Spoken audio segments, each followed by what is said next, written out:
Assalamualaikum warahmatullahi wabarakatuh. Ya, selamat pagi, siang, sore, dan malam kepada Bapak Ibu dan juga rekan-rekan yang saat ini mendengarkan paparan saya terkait ekonomi digital dan AI, arena strategi baru bisnis Indonesia.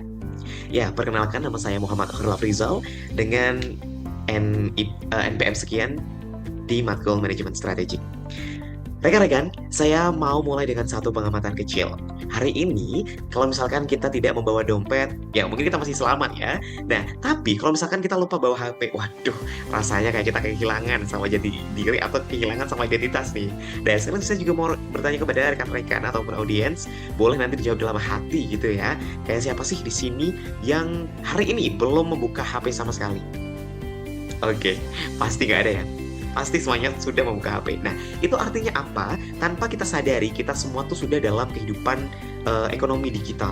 Dan hari ini, ekonomi digital itu bukan hanya sebuah tren semata, tapi sudah menjadi sebuah arena strategi bisnis nasional. Oke, kita lanjut. Baik rekan-rekan, kita masuk ke konteks nasional ekonomi digital. Ya, kita akan berbicara terkait data terlebih dahulu, biar kita pembahasan kita tidak hanya sekadar opini gitu. Jadi ada nih dasarnya. Ya, menurut laporan ekonomi Southeast Asia yang dirangkum oleh Kata Data, nilai ekonomi digital Indonesia pada tahun 2024 itu mencapai 90 miliar US dollar. Saya ulangi pelan-pelan ya, 90 miliar US dollar. Atau itu setara dengan kurang lebih 13% pertumbuhan dari tahun lalu dan berkontribusi kurang lebih 6% terhadap PDB. Nah, apakah itu angka yang kecil? Ya, tentu saja tidak. Nah, artinya apa secara strategik? Indonesia saat ini bukan lagi sih hanya sebagai pasar potensial, tapi memang sudah bisa kita katakan sebagai pasar digital yang cukup raksasa. Oke, kita beralih ke dominasi e-commerce. Sekarang saya juga akan bertanya kepada rekan-rekan. Menurut rekan-rekan apa sih sektor yang paling besar menyumbang ekonomi di Indonesia? Apakah media digital, transportasi online mungkin, atau bahkan e-commerce? Ya, kita bisa lihat di sini sesuai data menunjukkan bahwa e-commerce ini menyumbang kurang lebih 72% dari GMV dengan nilai kurang lebih 65 miliar US dollar di tahun 2024. Belum lagi itu didukung dengan video commerce dan juga personalisasi. Nah, bahwa kita melihat tadi pertumbuhan ini bukan hanya volume, tapi sebuah evolusi cara konsumen berbelanja. Nah, kenapa ini penting? Ya, karena ini menandakan satu hal bahwa konsumen Indonesia sudah matang, sudah melek secara digital. Belanja online bukan lagi terkait coba-coba hal yang baru, tapi sudah menjadi sebuah kultur ataupun kebiasaan sehari-hari. Nah, bahkan sekarang belanja bukan cuma klik, tapi kita bisa nonton, ya scroll dan juga akhirnya tergoda. Nah, itulah yang kemudian saya sampaikan tadi bahwa itu adalah video commerce. Oke, kita akan masuk ke pemain utamanya. Siapa dia? Iya, artificial intelligence.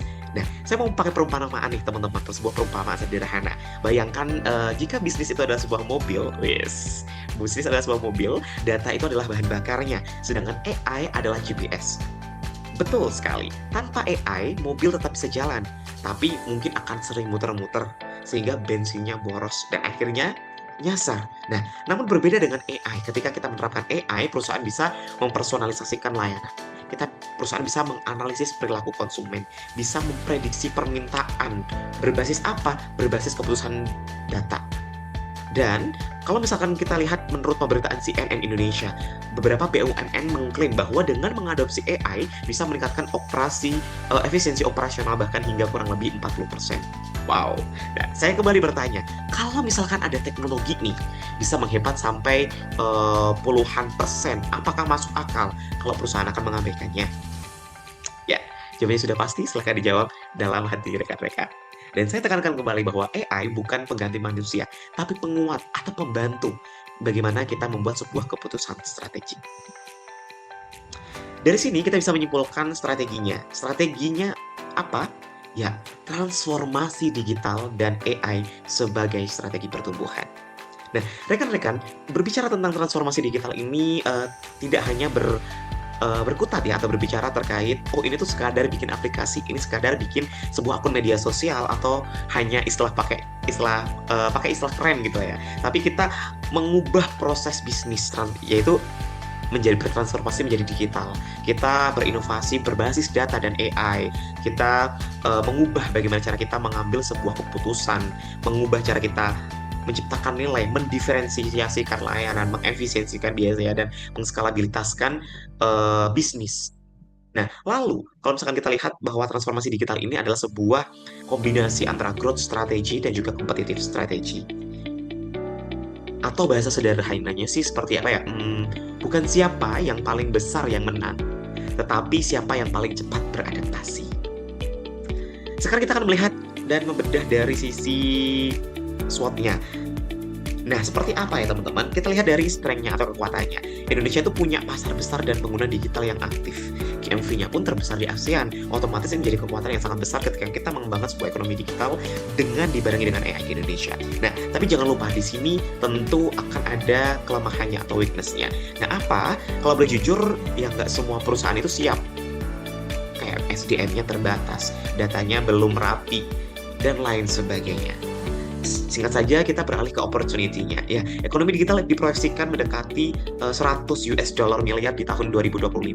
Nah, AI ini saya mengatakan 2025 karena saya belum mendapatkan data di tahun 2025-nya.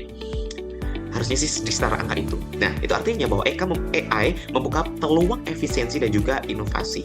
Nah, apa yang menjadi ancaman? Ancamannya di sini adalah mungkin ketika kita akan dihadapkan dengan risiko nyata seperti kebocoran data, bias algoritma, regulasinya belum matang, terus ketergantungan teknologi global dan lain sebagainya. Nah, sehingga kita bisa menarik sebuah kesimpulan bahwa strateginya ini sebenarnya sangatlah menjanjikan, tapi nggak bisa nih kalau misalkan dijalankan dengan setengah-setengah. Kenapa? Ya karena itu tadi adanya sebuah kelemahan dan juga ancaman tadi.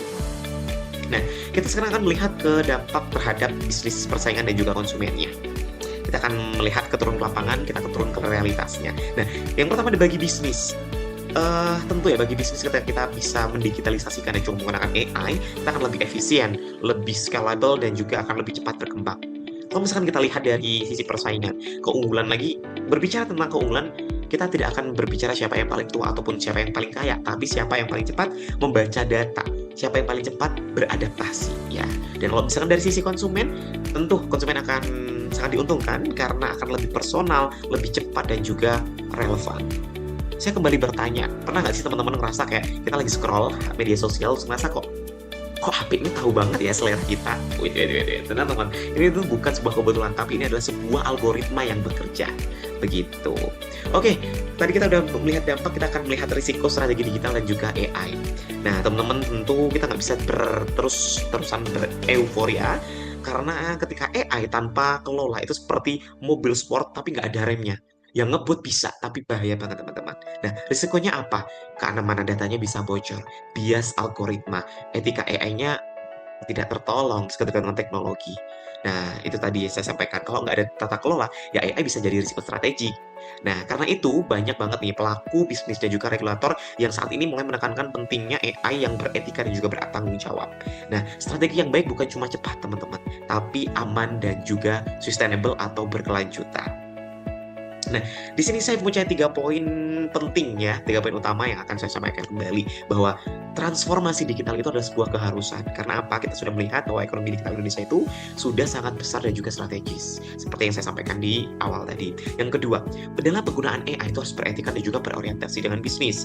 Kenapa? Karena AI itu hanyalah sebuah akselerator untuk unggul dalam bersaing saja, bukan sepenuhnya menguasai. Dan ketiga, bahwa SDM, tata kelola, diferensiasi itu harus sedari dini dipersiapkan agar nanti bisa berlanjut dan juga sustainable. Nah, akhir kata yang ingin saya sampaikan bahwa mengutip dengan satu kutipan bahwa technology is the best, it enables better decisions. Dan satu pertanyaan terakhir buat rekan-rekan, apakah bisnis bisa bertahan di masa depan dan tanpa strategi digital dan AI? Ya, teman-teman sudah tahu jawabannya. Sekian yang dapat saya sampaikan. Wassalamualaikum warahmatullahi wabarakatuh. Semoga bermanfaat.